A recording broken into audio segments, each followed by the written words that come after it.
We recognize that the Champlain Valley Unitarian Universalist Society gathers on the land of the Western Abenaki people. We respect the Abenaki's spiritual relationship to this land, and we seek to honor their living traditions. We hope to learn from them how we can better respect Mother Earth and each other.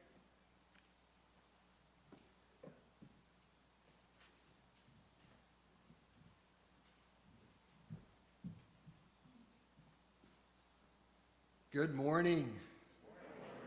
Welcome to CVUUS, the Champlain Valley Unitarian Universalist Society, where spirituality and curiosity combine to transform church from a place of explanation to a place of exploration.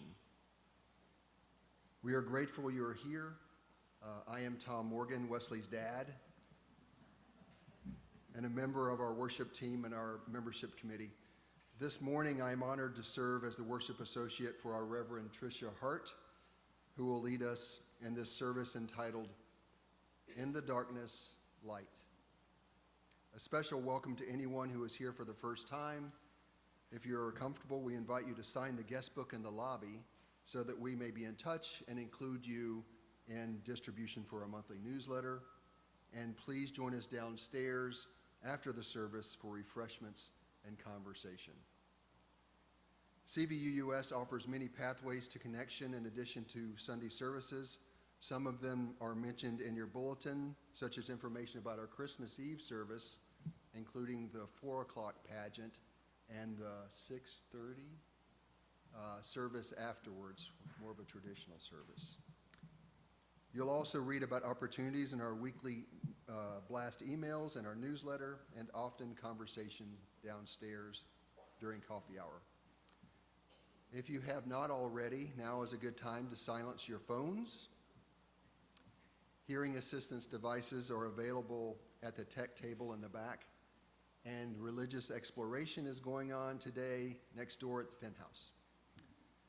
If anyone has a milestone or passage they would like to offer, please feel free to write them down on a yellow card, which also can be found in the back of the sanctuary, and place them in the offering basket. Many thanks to all the beautiful people who made this service possible. Liam Batches Greenwood, Samantha Smith, Becky Strum, Rich Wolfson, Steve Butterfield, Ronnie Romano in the choir, Dinah Smith, Marnie Wood, Alice Berninghausen, Jess Danielle, Brett Millier, Jean Twilliger, Donna Blasik, and Catherine Schloff. It takes a village. Oh, and the band. Absolutely. Thank you. The house band is really important. Now let's worship. If you would, please rise in body or spirit for our gathering song, Deck the Halls, number 235 in your gray hymnal.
call to worship today is a piece written probably a quarter of a century ago by Rebecca Ann Parker for a long time, who is a Unitarian Universalist minister. She has dual fellowship with the United Methodist Church. She was head of Star King School for the Ministry for many years.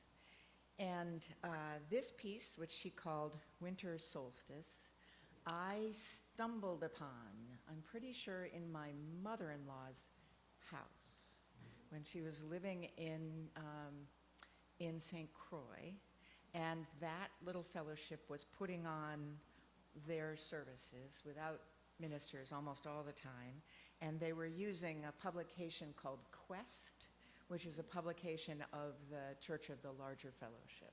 Now not so often seen in paper, but this was a paper one because it was a long time ago. And I read this and I said, yeah, this is what I want my church to sound like, I think. Winter solstice. Perhaps for a moment, the typewriters will stop clicking. I told you it was old. The wheels stop rolling, the computers desist from computing, and a hush will fall over the city. For an instant in the stillness, the chiming of the celestial spheres will be heard as Earth hangs poised in the crystalline darkness and then gracefully tilts. Let there be a season when holiness is heard and the splendor of living is revealed. Stunned to stillness by beauty, we remember who we are and why we are here. There are inexplicable mysteries. We are not alone. In the universe, there moves a wild one whose gestures alter Earth's axis toward love. In the immense darkness, everything spins with joy. The cosmos enfolds us. We are caught in a web of stars, cradled in a swaying embrace, rocked by the holy night, babes of the universe. Let this be the time we wake to life, like spring wakes in the moment of winter solstice.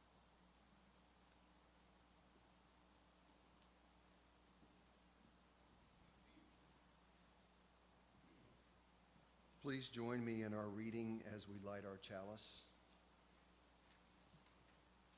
We light this chalice in the spirit of the season as we glimpse what emerges from the solstice night. Just as the sun pauses at its southernmost angle, we too will pause and breathe and be at peace. For we know the dawn's horizon will brighten as the cold softens to warmth and the darkness yields to light.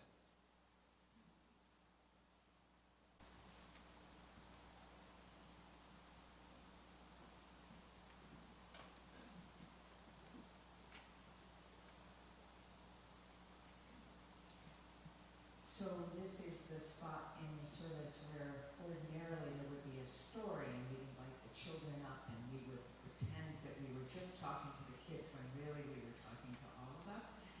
So today, the children are over in Penthouse doing solstice fun stuff, and I said to Poppy, I will talk to the grown-ups. Children who might be here, which is a treat for me. So I want to actually make this interactive, so I hope you will have some things to contribute as well. The question that I'm inviting all of us to ponder today is, where on earth did Christmas trees come from? I mean the trees themselves, I mean the tradition of having greenery, having trees even, that we drag into our houses and we decorate with all kinds of wonderful things. Anybody know? Yes.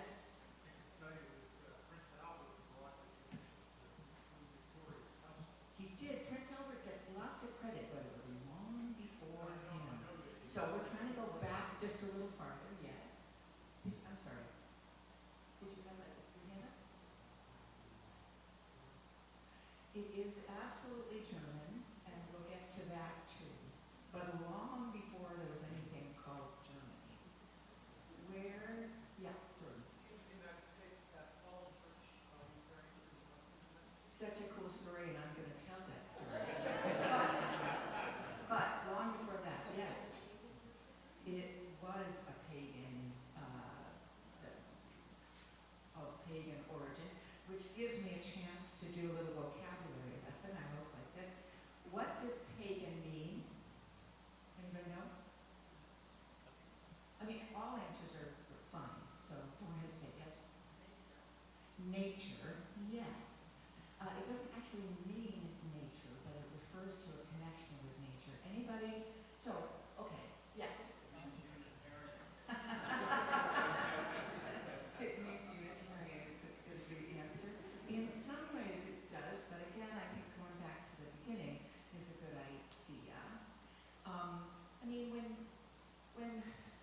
told in the countryside.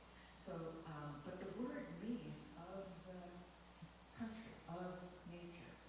And when I was in seminary and learning these things that I thought were so cool, someone else pointed out to me that heathen, think about that word.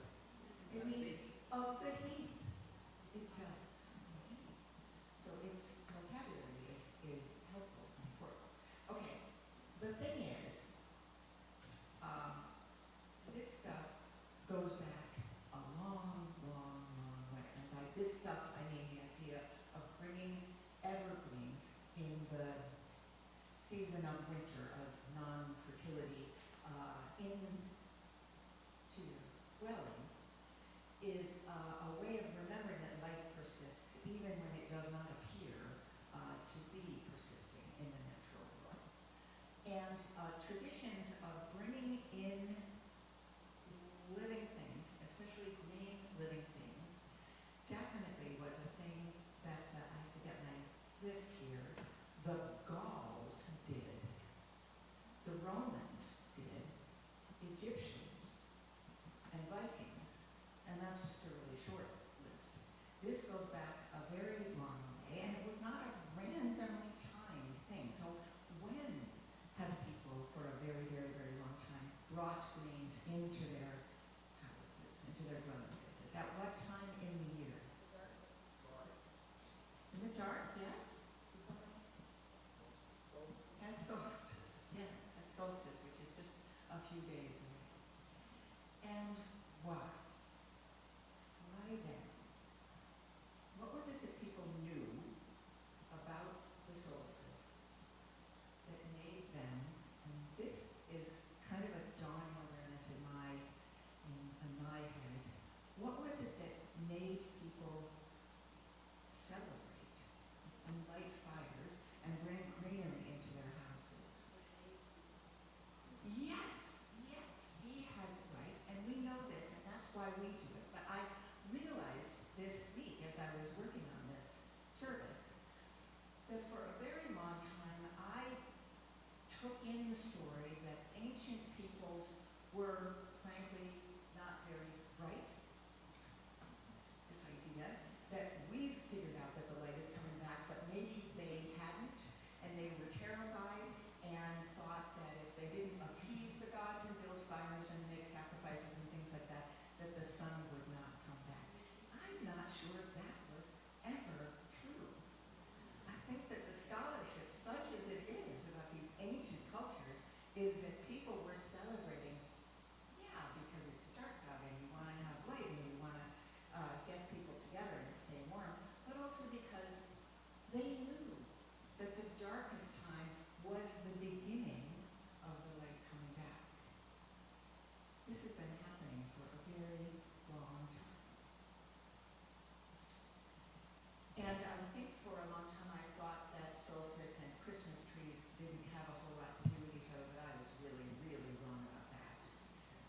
So let's talk about the German connection in what we think of as Germany and the Germanic cultures bringing in at Christmas time, bringing in a tree or a part of a tree was very much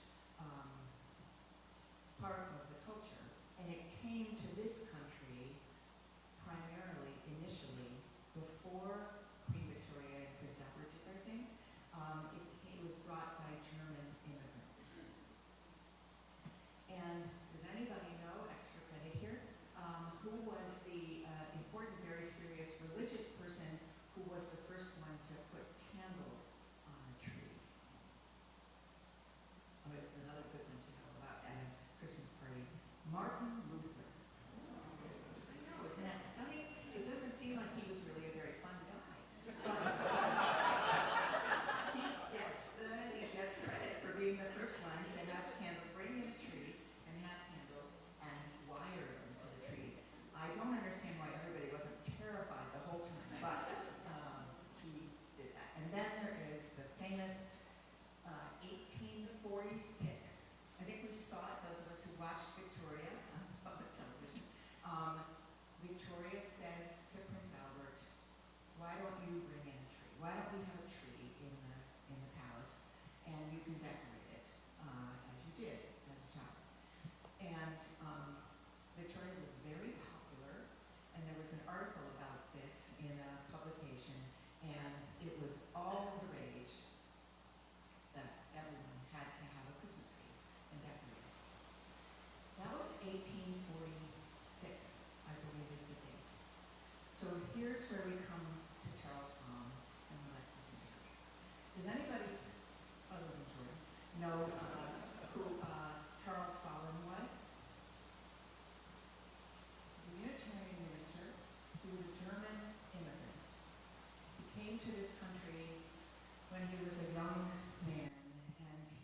sort of discovered Unitarianism and decided, among other things, that he wanted to study them for the ministry. And he did, and he became a minister. He loved America, and he loved his religion. And so the story is actually, has some tragedy in it, and I will get to that. If you stay for the sermon, I'll tell you the rest of the story.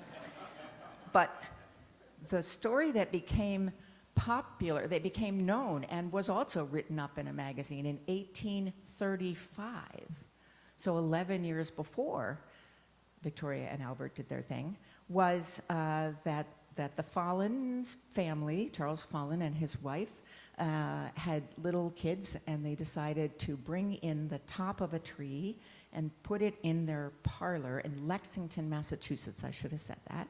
And they had pocket doors, as I understand it, you know what I mean, in an old house. So the children and the guests are outside the room, and it's a big surprise when the doors are opened and the tree, which is all decorated with sweet things and beautiful shining things and candles, was revealed. And it became known because they had invited a friend to spend the holidays with them, the Follins had, a woman named Harriet Martineau, who was an English journalist. And she wrote a story about this, which was widely disseminated in England and also in this country. And so I think as Unitarians, we get to claim that even before the Queen, we started having Christmas trees too. It's an interesting story. And something is happening now. And I have to have my computer tell me. Oh. Yes, we are singing, and this is the song that you now know. It's Peace, Salam, Shalom, written by Pat Humphreys and Sandy O, Emma's Revolution. I want to encourage you to do something. I know you're really busy. I'm giving you all sorts of assignments. But Pat and Sandy wrote this song, which is peace in English and is Arabic, thank you, and Hebrew, right after the 9/11 disaster. And it was sung at the first peace rally in New York City after 9/11. And it has been sung many, many times since then. Every time there's another war, including now, Peace, Salam, Shalom has been sung. And in fact, it has traveled around the world. And if you had, an extra 15 minutes this week, you could go to YouTube.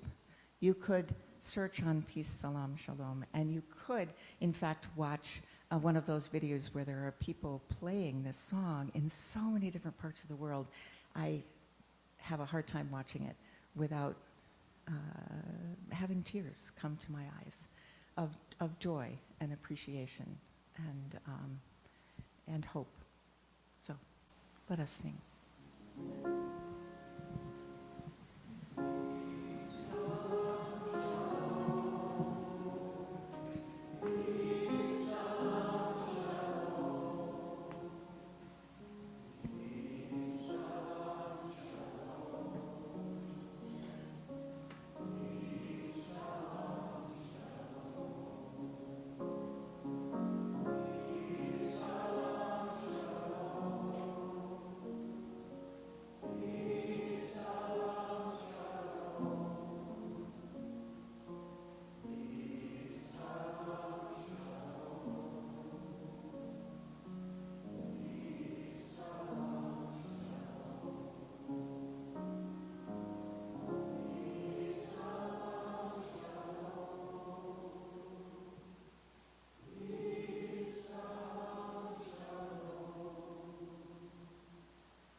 That Charterhouse is the donee for the solstice month of December seems particularly appropriate to me as someone who currently works there.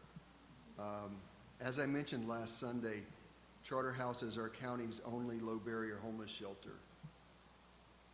Just as the solstice is astronomically a decline of the sun's angle from our human view, when sunlight's illumination is at its ebb, the self-worth and hope carried by the lives of those who enter shelter is typically in decline.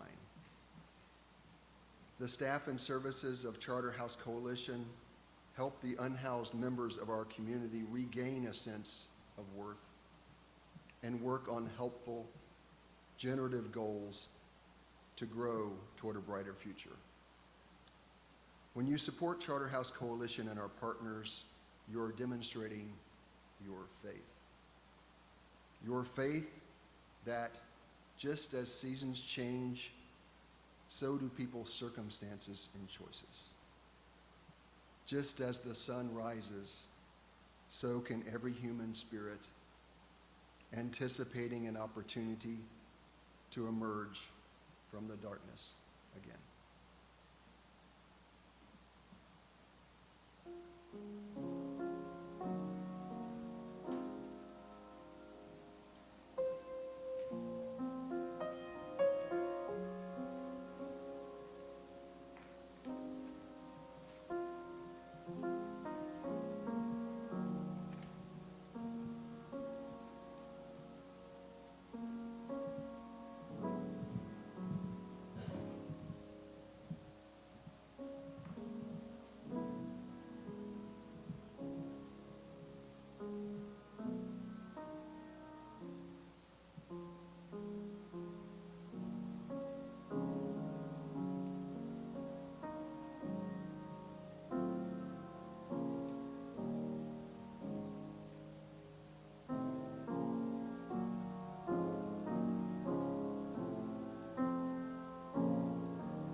I have a yellow card from Joanna Colwell. Thank you.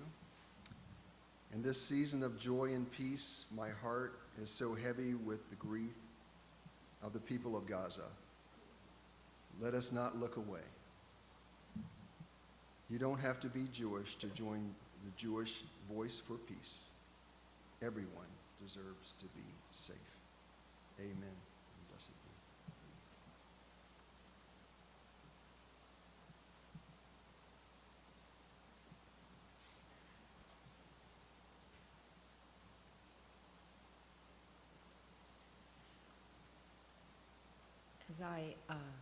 As we get ready for a moment of reflection, words and then silence together, I want to say something I forgot to say before, which is that there is still an opportunity till the end of today to contribute to the fund, which will go as bonuses to the part-time staff, hard-working part-time staff of this congregation. And the lovely brown and not quite white basket is a place where you could put your contribution if you haven't yet done that. Many of you have already done so, and we're grateful.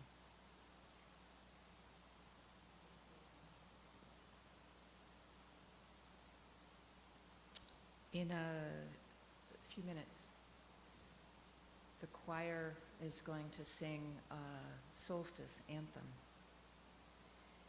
which has been part of my life for a couple of years now. And I want to read to you, just speak to you, the line, which is the line that repeats several times in this song, which is about darkness and how we make light in it. And James Stewart, when he wrote this song, wrote it this way: on the darkest night of the shortest day, the only light you see is the light you make. And I think as we try to, as Tom said, pay attention to the frightening, difficult news of the world, all of it, and perhaps especially right now in Gaza, I think we need to remember that in what seems like darkness, making light is a thing that all of us can do in different ways. Not so much on social media, but even that occasionally, but in sending a message to a friend, in writing a letter that might get published, in talking to your family, your friends, your spouse, your neighbors, and telling them what you hope for. Not what your political opinions are, but what you hope for. It is sometimes even hard to say that out loud because it just seems so impossible to hope for peace, to hope for a world in which, rather than fighting over territory and everything else that we fight over, to decide that there is enough and that our work as humanity is to say that and to live our lives as if we knew it was true. There is enough for all. And we are capable of sharing, gathering people, and making that idea, that ideal of peace, not so remote. Elio sent me a piece, I think, from an article in an opinion piece in Time magazine, maybe this past week, written by Stephanie Fox, who's the executive director of Jewish Voice for Peace. I just want to read to you a couple of sentences about this dream of enough.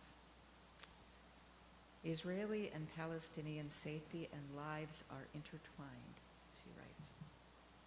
Imagine a shared future rooted in a society without supremacy, domination, and oppression. Just imagine that. A lasting peace built on the basis of freedom, justice, and equality for all. Imagining for a moment a reality of a land for all of the people. Let us take that into mind and heart, or just breathe where you are in the not quite silence we make together.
Just want to say a very quick word about our choir anthem.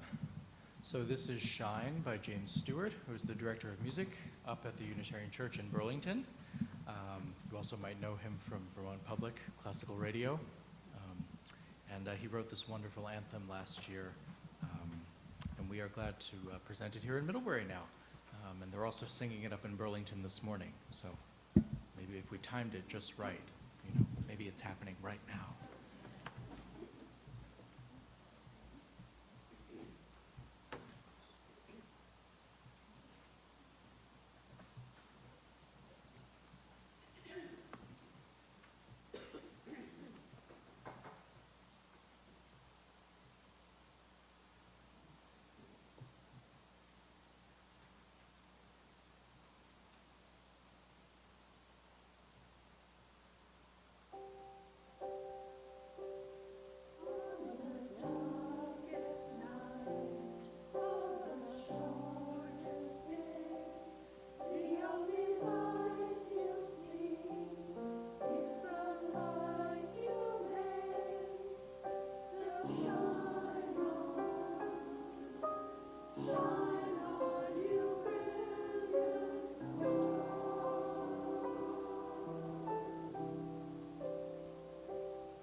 Reverend Trish and I were talking earlier this week about rediscovering our connection with mystery and the broader cosmos.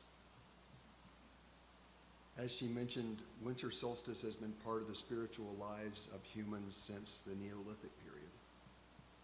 For thousands of years before Abrahamic cultures, people lit fires, they built monuments, and they danced, celebrating the mystery of the darkness and beckoning the advent of the light, and finding meaning in that which is transcendent. This time of year, cultures would look up into the night sky and recognize something about themselves in alignment of the heavens. They would observe holidays like Saturnalia, and a few days after the solstice, the birth of Mithra, who is the deity of light and truth. And of course, they would celebrate Yule. There was evergreen decorating and mistletoe and wassailing, and even a bearded, jolly old man named Odin that left gifts in children's stockings. Here's a poem by the British poet Susan Cooper, The Shortest Day.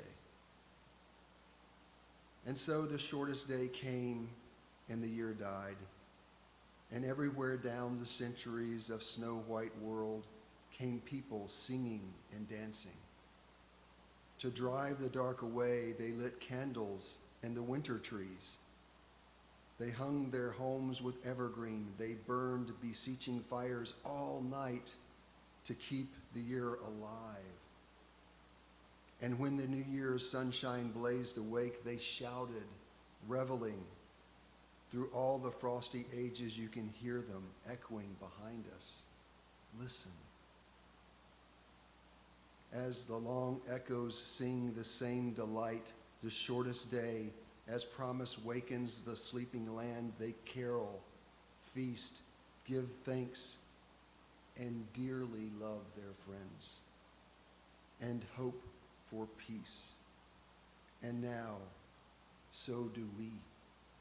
Here, now, this year and every year, welcome Yule.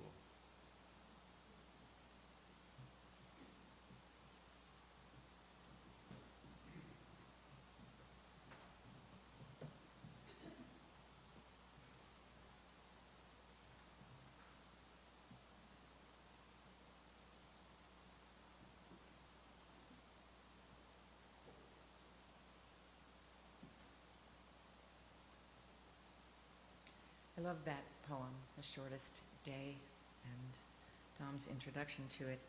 I have learned about that reading and heard it at a different Unitarian Universalist church, but actually more than one UU church, in fact. Unitarian Universalists, as we all know, are not all the same. Our congregations are not all the same. There is much that distinguishes us one from another, whether or not we're paying attention to Hanukkah, whether or not we're actually noticing Christmas Eve and in what way. Probably Christmas Eve does happen in most UU churches, but one of the things I know for sure is that people do not agree on the right words for the carols. And so I always say, whatever words float your boat is the right ones to use. But I have this wondering that about whether winter solstice, which really wasn't celebrated in any overt way 30 years ago when I became a UU, might be becoming as close to a shared date on our UU calendars as there is. In the last few decades, in many places, it has become as expected as a no-rehearsal Christmas pageant. You're all invited. Or Unitarian Universalists showing up at rallies for peace against racial injustice as essential to our outreach as partnering with the local shelter for people who need and want a safe place to be. In one church that Peter and I actually served as co-ministers for a number of years, the winter solstice service was the, bar none, largest service of the year. This was in Lancaster, Pennsylvania, which is a religiously very conservative place. So there weren't any other congregations doing a winter solstice service, I don't think, and it became so popular that they actually did it on 2 consecutive nights. And a couple of times they tried giving out tickets, which just created some other difficulties. But it was an amazing event. Whatever our celebrations are at this dark and holy time of year, we do them, we live them with intention and care, and not the same way every year. Because we are really trying to learn to make room for everyone, of every religious or pagan or non-religious orientation. It is interesting, I think, to look back in our own country's history on the furor over celebrating Christmas, which may be a Christian holiday, but which, as we have been saying, has plenty of pagan roots. The Puritans, you maybe know this story too, did not like Christmas at all. In fact, I can't remember when the law was, I think it was 1659, they passed a law in the land that was Massachusetts at that point, and made it illegal. What the law made illegal was decorating. You couldn't decorate, but you also couldn't close your business on Christmas Day. That was what got you arrested. If you had a business and you wanted to close it up so that you could celebrate, that was not okay. Which seems pretty extreme. I do think it's important to recognize that they had their reasons. They worried, the Puritans did, that people like us who are weak and distractible and basically sinful would hurt themselves and each other. And their laws, which sound puritanical to us, were designed to prevent that kind of injury. And for a while, interestingly, it worked. For a long time after the Puritans had lost their grip on society, churches in this pious country of ours refused to celebrate Christmas as a religious holiday. The churches were closed. It wasn't until the end of the 1700s and beginning in Boston that those attitudes began to change. And Universalists, you'll be glad to know, led the way in that change. They said Christmas should be a joyful religious holiday, not one long drunken party. And Unitarians were not far behind in that. It's not coincidental that this theological innovation, because that's what it was, a recognition that we could celebrate Christmas as a religious holiday, was happening at the same time that some clergy were influenced by new biblical scholarship that was calling into question a whole bunch of orthodoxies. And that theological controversy is what led to the separation of the churches that became known as Unitarian from the stricter, not so open Calvinist traditions that are still our common roots. But the truth is, those brave Universalist and Unitarian innovators who dared to keep their churches open and maybe have trees in them and invite people to come to church on Christmas did so because they wanted to, which is not so different from the way that we do things now. Maybe we're not always sinful and mistaken. So I want to go back to the story about Reverend Charles Follen. He was the minister who in Lexington who in 1835 wanted to create some Christmas time joy for his family and especially for his smallest son, Charlie. He had been in this country for about 10 years at that point, and he had achieved his dream of becoming a Unitarian minister. The other character in this story is the English writer Harriet Martineau, who was a guest at the Follen's house in Lexington, Massachusetts, and who wrote a long magazine article about Christmas in America. The scene, the tree, the decorations, the candles, everyone transfixed. It's a lovely story, but knowing the larger context of it makes it, for me, even more poignant. Because this was not a chance meeting between the Follins and Harriet Martineau. They had met, Charles Follin, his wife Eliza Cabot Follin, and Harriet Martineau had met some months before as friends and as colleagues in a cause, the abolition of slavery. This is the early 1830s. Charles Follin was a follower of the great abolitionist and social reformer William Lloyd Garrison. Reverend Follin was a man of great principle, not loud or bombastic, but he was certain of what was right. And the enslavement of human beings by other human beings was not right and must end. His principles, and especially his association with Mr. Garrison, cost Reverend Follin his position at Harvard, as his friends had predicted it would. He found another job as a tutor, but he had radical ideas about education too. For example, that children's nature is inherently good and their natural love of learning should be nurtured, which was very much in opposition to the prevailing conviction of the time that children were little savages who needed to have their wills broken. This is absolutely true, and a theme that runs through Unitarianism in a variety of ways. But all of that and Follin's political connections cost him the tutoring job too. And all of that happened in December of 1835, just a few weeks before Christmas. Harriet Martineau was an English Unitarian.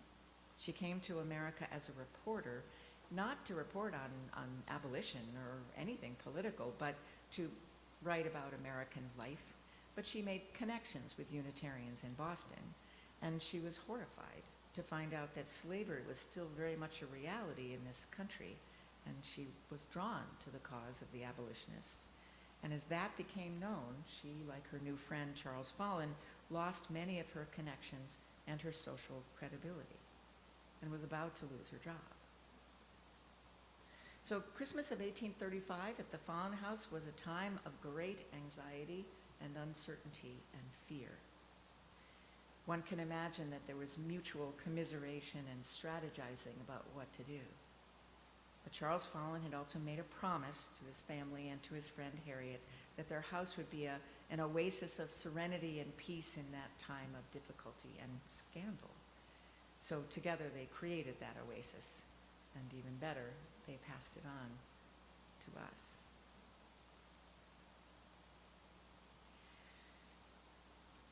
So I've been thinking about all of this for lots of Christmases when I have had to preach.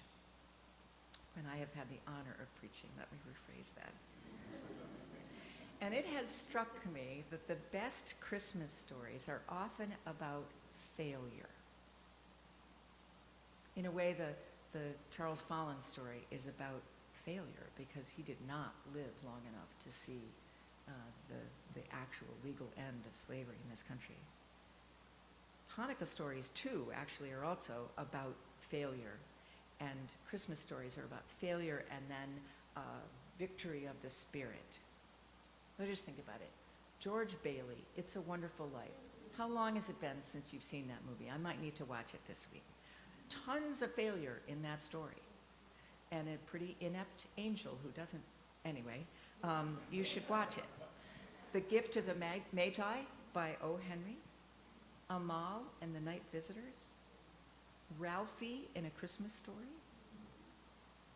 And I personally am fond of the Bing Crosby and Danny Kaye and story of a certain retired general at a not so snowy inn in Vermont. Remember White Christmas?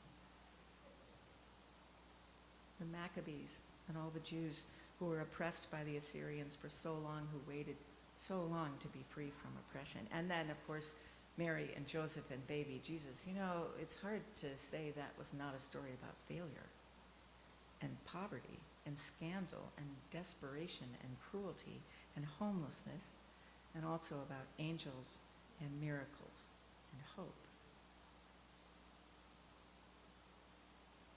So if Christmas is about hope and expectation and fulfillment in the midst of failure. What is solstice about? I don't think it's the same story. I was looking for inspiration this week, and I turned to a book that I find more and more important in my life, Braiding Sweetgrass by Robin Wall Kimmerer. You have so much time this week, you could go check that book out too, yes. And she talks about ceremony. This is what Robin Wall Kimmerer says about ceremony. Ceremony focuses attention so that attention becomes intention. And then she says, if you stand together and profess a thing before your community, it holds you accountable.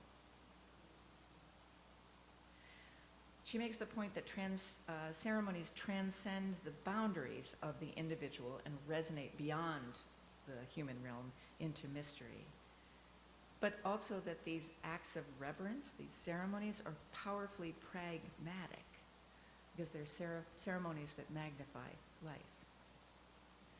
And she points out that ceremonies in colonist societies like ours are ceremonies that are about relationships because we're all immigrants, because we came from somewhere else, and our relationship with each other is kind of how we know who we are in the world.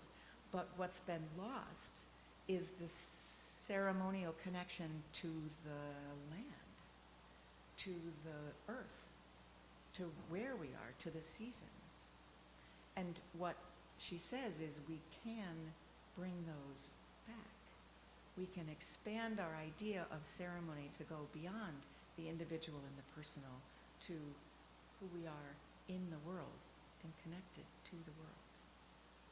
And maybe if that's what we're doing, this idea of believing that there is enough, that we are in fact sharing with the world and sharing with one another and could make enough space, enough freedom for everyone, might follow more naturally from stories that are about failing and fighting and maybe some of us winning. That's what I'm thinking about. And maybe you will too. The world will fight us in this, will keep us busy and worried and preoccupied. But we can make space for a little more beauty, a little more joy, a little more hope and peace in the midst of our ordinary lives and in our shared life too.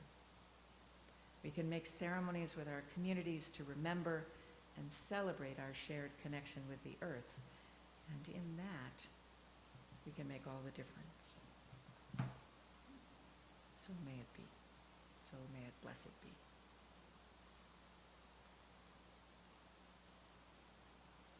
Let us sing again. Rise in spirit and in body and join us in hymn number 55, Dark of Winter.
Candles and fire and star, these are the symbols of this most blessed of all seasons.